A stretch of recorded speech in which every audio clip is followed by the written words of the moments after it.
Class 9 mathematics 2016 group 2 का पास paper है ये। फर्स्ट एमसीक्यू है, आपको एक कम्प्लेक्स नंबर z गिवन है। इस कम्प्लेक्स नंबर का आपने कॉन्जुगेट मालूम करना है। ये नोटेशन होती है कॉन्जुगेट ऑफ z की। तो सबसे पहले हम डेफिनेशन देख लेते हैं। अगर एक कम्प्लेक्स नंबर आपके पास है a प्लस बी आयोटा, तो z के कॉन्जुगेट को डिनोट करने के लिए z के ऊपर बाहर लगाते हैं और इसके कॉन्जुगेट फाइंड करने के लिए जस्ट इमेजिनरी पार्ट का साइन चेंज किया जाता है। तो आप देखो, ये z आपको गिवन है -1 माइनस आयोटा, इसका कॉन्जुगेट इक्वल होगा रियल पार्ट यानी -1 एज इट इज आएगा और इमेजिनरी पार्ट जो है माइनस का प्लस आयोटा हो जाएगा। तो इसका करेक्ट ऑप्शन बनता है बीटा ऑप्शन। नेक्स्ट एमसीक्यू है आपके पास, ये फोर्थ लॉ ऑफ लॉगरिथम है चैप्टर नंबर 3 में से, जिसका नाम होता है बेस चेंज फॉर्मूला। इसको सॉल्व करने का ये तरीका होता है कि आपने लॉगरिथम ऑफ ए को डिवाइड करवाना है लॉगरिथम ऑफ बी से, यानी log of A divided by log of B. फिर ये वाला मल्टीप्लाई का साइन एज इट इज लिखेंगे और इसी तरह यहाँ पे आपने लॉग बी को डिवाइड करना है लॉग सी पे, log B divided by log C. तो आप देखो ये दोनों कैंसिल हो जाएंगे, लॉग बी के साथ कैंसिल हो जाएगा, बाकी आपके पास बच जाएगा लॉग ए टू और डिवाइडेड बाय लॉग सी। ठीक है, तो यहाँ बेस जो है वो मैंने 10 रखी, कॉमन लॉगरिथम यूज किया। इसके बाद आप देखो जरा कि ये जो आपके पास बच जाता है इसका मतलब होता है लॉग ए, और ये जो नीचे वाला नंबर होता है ये ऊपर जाके बेस बन जाता है। तो log of A to the base C, ये याद रखने का इसका एक तरीका है। तो ये आपके पास अगर देखो तो राइट ऑप्शन बनता है चार्ली ऑप्शन। यहाँ पे मैं आपको एग्जाम्पल के जरिए प्रैक्टिस करवा दूं, यानी अगर कहीं पे लिखा हुआ हो लॉगरिथम ऑफ 2 बेस 3, तो ऊपर वाले नंबर का लॉग अलहदा से लिखते हैं और बेस का लॉग नीचे अलहदा से लिखते हैं, और इस जगह पे न्यू बेस आ जाती है जो भी हो। नेक्स्ट एमसीक्यू है a plus B into A square minus A B plus B square is equal to. ये यहां से आप डिसाइड करोगे, ये प्लस अगर लिखा हुआ हो फर्स्ट ब्रैकेट के अंदर तो ये a cube plus B cube का फॉर्मूला बनता है। तो this is equal to a cube plus B cube. तो याद रखिएगा, ये जो दो साइंस मैंने हाईलाइट किए हैं ये साइंस बिल्कुल एक जैसे होंगे, सेम होंगे, जबकि ये साइन और ये दोनों साइंस एक दूसरे के ऑपोजिट होंगे।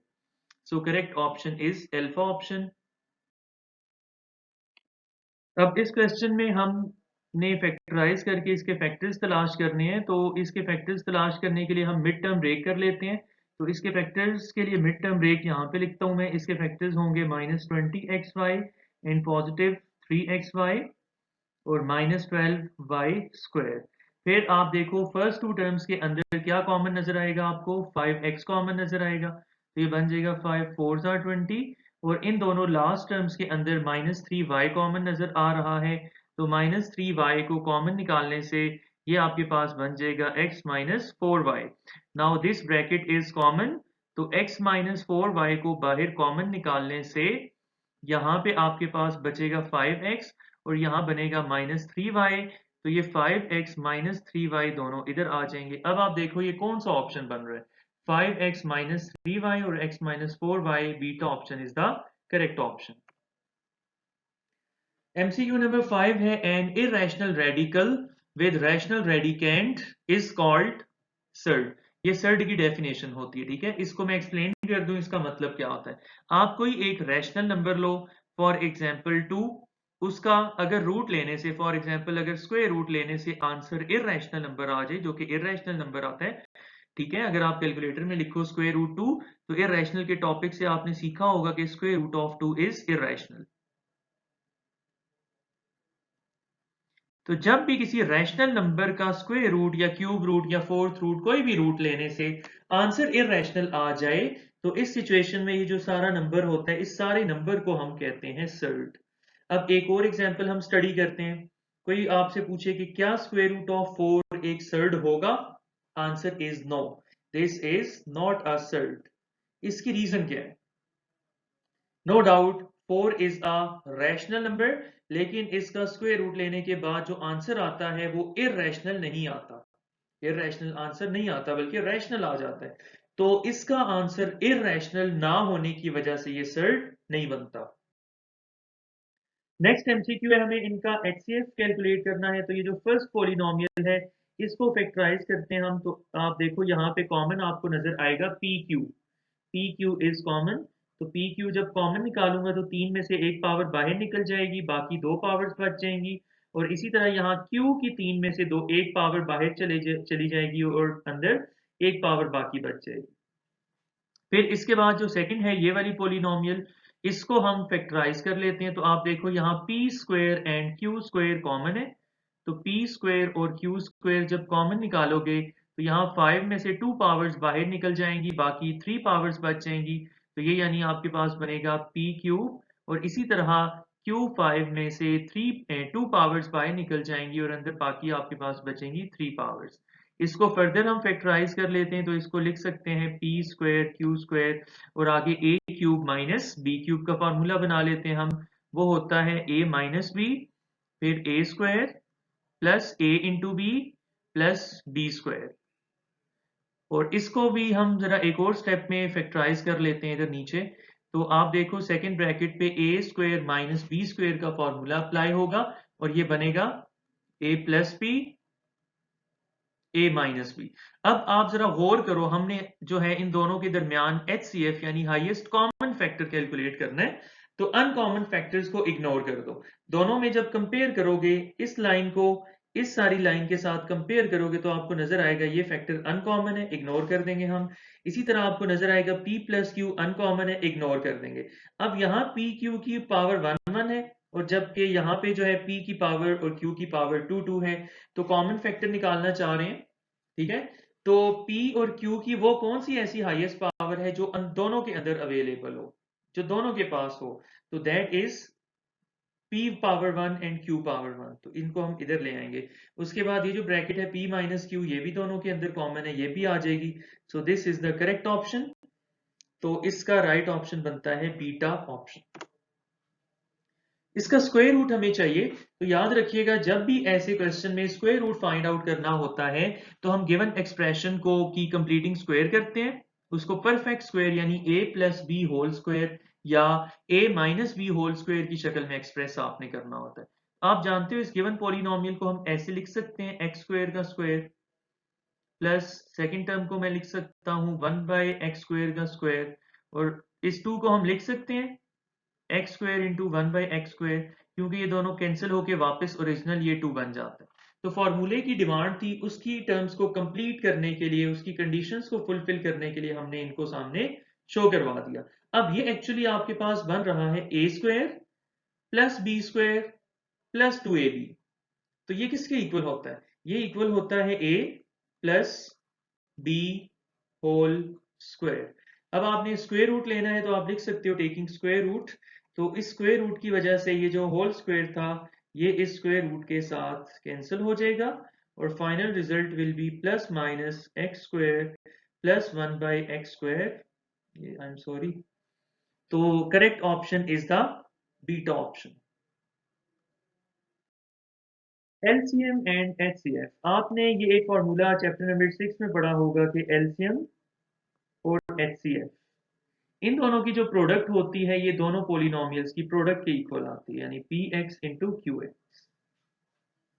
अगर आपके पास दो पोलिनोमियल्स हों P और Q, अगर उनके एलसीएम को हम ऐसे रिप्रेजेंट करें और इन दोनों के दरमियान HCF को ऐसे रिप्रेजेंट करें तो ये 4 क्वांटिटीज बनती हैं, LCM, HCF, first polynomial P, second polynomial Q।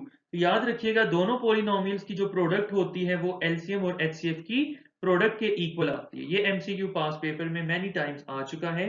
तो यहाँ पे alpha option is the correct option. Next MCQ है कि ये जो नीचे 4 ऑप्शंस गिवन है इनमें से वो कौन सा ऑप्शन है जिसके पास इस इनइक्वालिटी का सोल्यूशन मौजूद है। तो 1 बाय 1 हम सबको ट्राई करेंगे। यानी आप जरा इसको देखो, ये जो बात लिखी हुई है इस स्टेटमेंट का मतलब क्या है, इसको ज्योमेट्रिकली डायग्राम के ऊपर हम ड्रॉ करके देखते हैं। फर्ज करो आपके यहाँ पर जो है आपके पास मौजूद है -2 और इस लाइन के इधर जो है आपके पास मौजूद है ये 3/2 जो कि बनता है 1.5।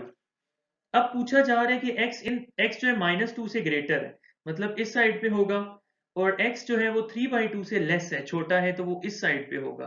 कहने का मतलब है x जो है वो -2 और 3/2 के दरमियान में किसी जगह पे मौजूद है। अगर x -2 और 3/2 के दरमियान में किसी जगह पे मौजूद है तो इसका मतलब है उसका जो सोल्यूशन होगा वो भी -2 और 3/2 के दरमियान में होगा। अब आपने बारी बारी चारों ऑप्शंस को ट्राई करना है और देखना है कि वो कौन सा ऑप्शन है जो -2 और 3/2 के दरमियान में लाई करता है। तो आप सोचो, इमेजिन करो, क्या -5 इन दोनों नंबर्स के दरमियान में लाई करता है? आंसर इज नो, क्योंकि यहाँ -2 है, -3 होगा, -4 होगा, फिर ये जाके -5 होगा कहीं पे। तो ये तो उस रेंज, ये जो हमारी रेंज है जिसको मैंने हाईलाइट किया, ये आउट ऑफ रेंज चला गया, मतलब दिस ऑप्शन इज इनकरेक्ट। फिर हम चेक करते हैं क्या ये जो 3 है ये दरमियान में लाई करता है इस जगह पे? Answer is again no, because ये 1.5 है तो आगे 2 आएगा कहीं पे, फिर आगे जाके 3 आएगा, तो ये भी हमारी इस रेंज से बाहर निकल गया। इसी तरह आप अगर देखो तो डेल्टा ऑप्शन में जो 3/2 है ये भी करेक्ट ऑप्शन नहीं है। This is also incorrect option because 3/2 के साथ इस जगह पे देखो ये इक्वालिटी का साइन गिवन नहीं है। जब इक्वालिटी का साइन गिवन ना हो तो ऐसी वैल्यू को शामिल नहीं किया जाता, ऐसी वैल्यू को एक्सक्लूड किया जाता है। Therefore, only correct option is Charlie option. अब आप देख लो कि जीरो जो है ये अगर -2 यहाँ पे है तो ये -1 होगा और यहाँ पे कहीं पे जीरो होगा, तो ये जीरो ऑप्शन ऐसे है जो दरमियान में लाई कर रहा है। Therefore, zero is the solution of this inequality. Which ordered pair satisfies the equation? वो कौन सा ऑर्डर्ड पेयर है जो इस इक्वेशन को सेटिस्फाई करता है? इसका तरीका और इसका रूल पहले मैं आपको एक्सप्लेन कर दूं कि वो ऑर्डर्ड पेयर जिसमें से x और y की वैल्यू आके अगर इसमें डाली जाए और रिजल्टिंग स्टेटमेंट ट्रू आ जाए, वो ऑप्शन इसका सोल्यूशन होगा। अब फर्स्ट ऑप्शन को हम ट्राई करते हैं। यहाँ पे x की वैल्यू 2 डालेंगे और y की वैल्यू 1 डालेंगे, और ये वैल्यूज डालने से हम देखेंगे कि जो रिजल्ट मिलता है क्या वो रिजल्ट ट्रू होगा। तो इस इक्वेशन में y की जगह 1 और x की जगह 2 हम डाल देते हैं। y की जगह 1, x की जगह 2, तो 1 इज इक्वल टू 4। क्या ये स्टेटमेंट दुरुस्त है? No, this statement is false. तो फॉल्स स्टेटमेंट आने का मतलब है कि option A is incorrect option. अब यहाँ पे आपने x को भी इक्वल टू 1 डालना है, y को भी इक्वल टू 1 डालना है, तो y की जगह 1 आएगा, आगे x की जगह भी 1, तो 1 is equal to 2। This statement is also false, तो मतलब beta option is also incorrect option. तो बीटा ऑप्शन भी इनकरेक्ट ऑप्शन हो गया। अब इसको हम चेक करते हैं, x की वैल्यू 2 है, y की वैल्यू भी 2 है। फर्स्ट वैल्यू x की होती है, सेकंड वैल्यू y की होती है, तो y की जगह 2 पुट होगा, x की जगह भी 2 पुट करके हम देखते हैं, तो 2 इज इक्वल टू 4। ये स्टेटमेंट भी गलत होगी। Charlie option is also incorrect option, so only correct option is delta option, but still we verify it. तो x की जगह 1 लगाएंगे, y की जगह 2 लगाएंगे, तो जब आप लोग x की जगह 1 और y की जगह 2 लगाओगे तो ये चीज बनेगी, 2 इज इक्वल टू 2, x की जगह 1, तो 2 1s are 2। अब आपको नजर आ रहा है कि this statement is very true, तो delta option will be correct option. Next MCQ है, a triangle having all sides equal in length is called equilateral triangle. इसमें याद रखिएगा, equi means equal, lateral means sides, मतलब all sides equal. तो वो triangle के जिसमें आपके पास सिर्फ दो साइड्स इक्वल होती हैं उस ट्राइंगल को कहा जाता है आइसोसेलेस ट्राइंगल। वो ट्राइंगल जिसमें तीनों साइड्स अनइक्वल होती हैं, डिफरेंट होती हैं, ठीक है, उस ट्राइंगल को हम कहते हैं स्केलीन ट्राइंगल। और ये है नन ऑफ दीज ऑप्शन। तो बहरहाल करेक्ट ऑप्शन इसका चार्ली है, लेकिन सारे ऑप्शंस की डेफिनेशंस आपको आनी चाहिए। The median of a triangle cut each other in the ratio 2:1। ठीक है, याद रखिएगा आपने एक थ्योरम में प्रूव किया था कि जो किसी भी ट्राइंगल में आपके पास होता है पॉइंट ऑफ कंक्यूरेंसी ऑफ मीडियंस, वो एक्चुअली उनका पॉइंट ऑफ ट्राई सेक्शन होता है। ये आपने प्रूव किया था थ्योरम, पॉइंट ऑफ क्या होता है? Try section. तो अगर वो पॉइंट ऑफ ट्राई सेक्शन है तो रेशो के आप जानते हो दो कंपोनेंट्स होते हैं। अगर कहीं पे लिखा हुआ है ए रेशो बी, तो दो कंपोनेंट्स होते हैं, इसको हम कहते हैं एंटीसीडेंट, एंटीसीडेंट, और ये जो बी होता है सेकंड कंपोनेंट, इसको हम कहते हैं ए का कंसीक्वेंट। ठीक है, तो याद रखिएगा अगर जिस जगह पे ट्राई सेक्शन हो रही होती है, रेशो के दोनों कंपोनेंट्स को ऐड करने से ट्राई सेक्शन का मतलब 3, यानी उसका आंसर 3 आना चाहिए। तो 2 + 1 = 3। यहाँ पे यानी ट्राई सेक्शन हो रही है, यानी वो जो पॉइंट है वो उस लाइन को 3 इक्वल पार्ट्स में डिवाइड कर रहा है। नेक्स्ट है distance between the 2 points is what. अगर आपके पास 2 पॉइंट्स गिवन हो, अगर आपको 2 पॉइंट्स गिवन हो, फॉर एग्जांपल एक पॉइंट ए गिवन हो x1, y1 और एक और सेकंड पॉइंट आपको गिवन हो x2, y2, तो इनके दरमियान अगर डिस्टेंस d हो तो वो कैलकुलेट करने का ये फार्मूला आप याद रखिएगा, x2 - x1 होल स्क्वायर। इसको हम x1 - x2 होल स्क्वायर भी लिख सकते हैं। फॉर्मूला भी बिल्कुल 100% करेक्ट होता है और आंसर भी इसी वजह से सेम आता है। और इसको हम लिख देते हैं y2 - y1 होल स्क्वायर, और इन सब का स्क्वायर रूट बन जाता है। अब आपने यहाँ पे वैल्यू डालनी है। x1 = 0, y1 = 2, x2 = -3, y2 = 0।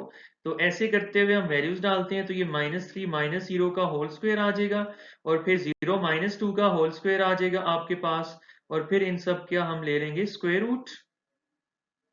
इसको सिंप्लीफिकेशन इसकी हम कर देते हैं अब।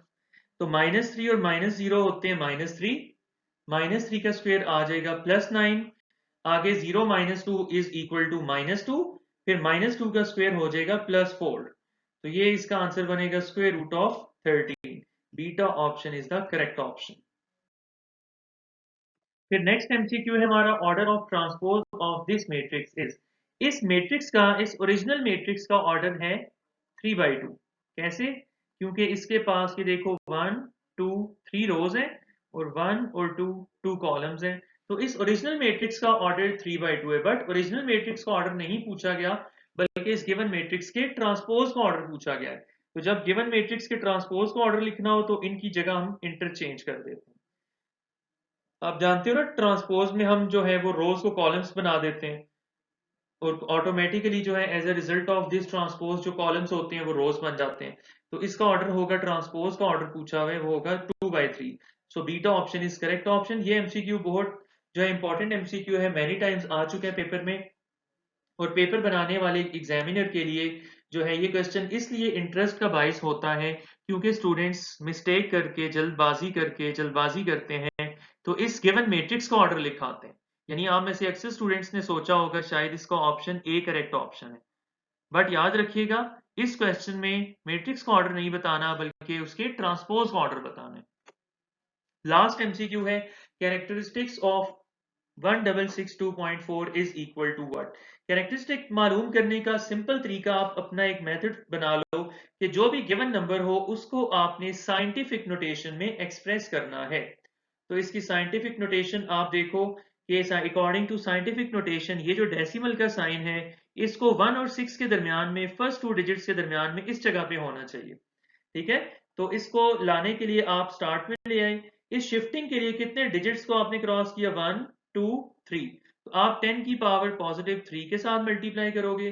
10 की पावर में ये जो नंबर आता है साइंटिफिक नोटेशन का, this number is called characteristic. Therefore characteristics of this question is equal to 3, and delta option is the correct option.